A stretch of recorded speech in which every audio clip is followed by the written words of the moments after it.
Welcome to the Holistic Health Bites podcast. I'm your host, Andrea Nicholson, here with bite-sized episodes to empower, educate, and enlighten you with ways to lose weight, heal your gut, and achieve your ideal health so you can live an adventure-filled life. Let's dive in. Welcome back to the Holistic Health Bites podcast. Today we are wrapping up the stress series that we've been doing all month long. So today I'm answering your questions about stress. So let's dive in. First question comes from Farah, and she wants to know, how do I lower cortisol levels? And this is a great question. My first response is actually a question back to you. First of all, do you even know for sure that your cortisol is elevated? Have you done a test to know for sure?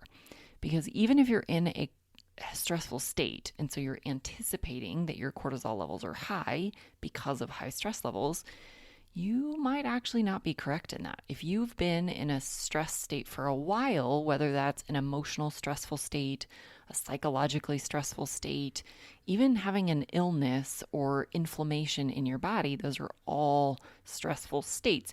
If you've been in that state for a while, your body might actually be depleted of cortisol, and the symptoms can look very similar. If you have really high cortisol or really low cortisol, they can look very similar from a symptom standpoint. You can feel wired and tired. You can be tired all the time. You can have a hard time shutting your brain off. Like, all of the symptoms can look very similar. So you really do first want to know if your cortisol levels really are high. Because if they're actually depleted and you treat them like they're high, you will make everything way worse, and you will feel even worse than you do right now. So that's the first thing, is I highly recommend testing. The second thing, when you go to address if you really do have high cortisol, is we need to know when your cortisol levels are high. This is why the testing, again, is so valuable, because you're actually testing at 4 points throughout the day. Because it's unlikely that your cortisol is high 24 hours a day, if it is high at all. It's probably high at certain points, normal at certain points, and low at certain points, or any combination of the three different states. So we really need to know when throughout the day are your cortisol levels high, because then we can target exactly when those things are, when your levels are high. We can give you specific remedies for those times of day. That may be dietary changes, that may be lifestyle changes, that may be supplements, or even potentially medications, depending on why your cortisol is high, when it's high, how high it is. There's so many factors involved in this. We need to know the details. So there are lots of different remedies, but we really need to know more detail before I can give you any suggestions. The second question comes from Steve, and he wants to know if intermittent fasting can help lower cortisol. And again, everyone's favorite answer is it depends. It can be very beneficial to help regulate the system, but intermittent fasting in and of itself is a stressor, especially if it's new to you.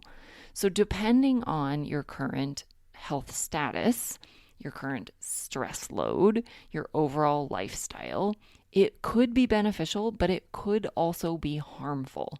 So again, we have to approach this from a holistic approach, and we really have to understand where you're starting at. You might need to ease into it slowly. You might need to not intermittent fast right now, and you might actually need to go with a longer fast. Like, it just really depends on so many factors. I love intermittent fasting. I think it's a great strategy that a lot of people can implement, but it is not appropriate all the time and for all cases. So this is something we really have to dig into deeper to know for sure if it's the right strategy for you. The third question comes from Rhonda, and she wants to know, how does cortisol relate to weight and overall health? I love this question, and I think it's a common question that a lot of people may know something about, but don't necessarily understand how it all correlates. There have been commercials over the years that have talked about how cortisol adds the belly fat, and those medications and supplements that you can take to block the cortisol so that that doesn't happen. It's really a big topic. And so to understand how it relates, you have to understand what cortisol is doing in the body. Cortisol is a life required hormone. It's necessary for survival. It's not just for fight or flight, although that's its primary thing that we all think about, but it's actually what wakes us up in the morning.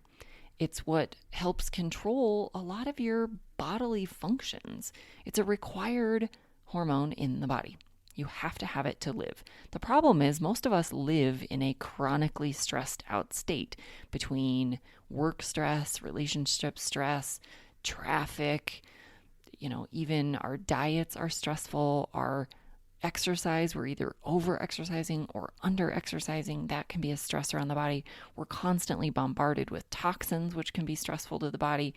We have infections and the immune system processes and all the things. All of this is stressful on the body. And so most of us are under too much stress too often from all of these different sources. And all of them can cause spikes in cortisol.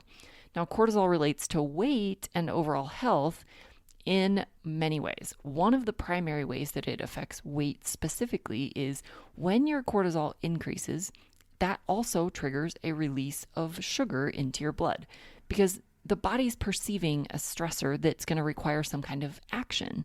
You need increased blood sugar so that you have available energy to fight whatever the stressor is, to flee from whatever the stressor is.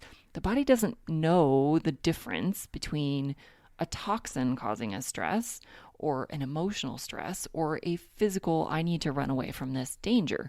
The body doesn't know any different. So you're getting this blood sugar spike, anticipating that you're going to have to do some kind of action. So you need extra energy. Most of us are actually sitting and stewing in our stress. We don't really need that energy boost, but the body doesn't know that. So you're getting this increase in blood sugar.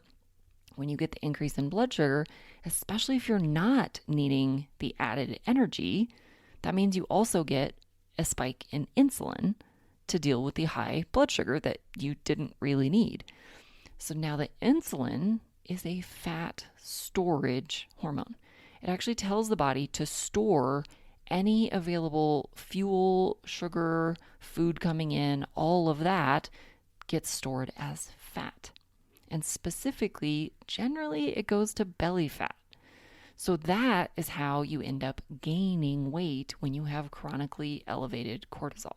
It's actually because it's releasing blood sugar, which increases insulin, and insulin blocks you from burning body fat and actually causes all of the available fuels to be stored as fat.